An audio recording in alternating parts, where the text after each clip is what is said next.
Menu হচ্ছে মোচা চিংড়ি মাছ দিয়ে কড়াইশুঁটি দিয়ে জিরা আদা বাটা দিয়ে মোচা। আর এটা হচ্ছে গাছি কচু আলু দম চিংড়ি মাছ দিয়ে কড়াইশুঁটি দিয়ে। আর এই যে মশলা দেওয়া আছে জিরে আদা লঙ্কা টমেটো সব কিছু দিয়ে মশলাটাকে কষিয়ে দেবো, নিয়ে তারপরে এই কড়াইশুঁটিটা এর মধ্যে দিয়ে দেবো, দিয়ে একটু নাড়াচাড়া করে এটা দিয়ে দেবো।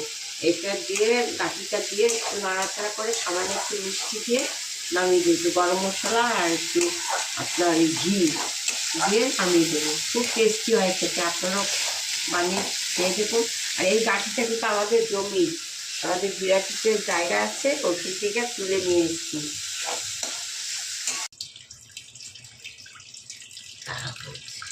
গাঠি কচু আলুর দম, গাঠির দম আর চিকেন আর এই যে মোচা চিংড়ি মাছ দেওয়া মোচা। আর এই এর মধ্যে চিংড়ি মাছ পড়েছে, কড়াইশুঁটি পড়েছে, আর জিরে লঙ্কা কাঁচা লঙ্কা টমেটো আদা এইসব মশলা দিয়ে করেছি। এটাও তাই সেভাবে করেছি। আর এটা পেঁয়াজ রসুন দেওয়া মাংসটা।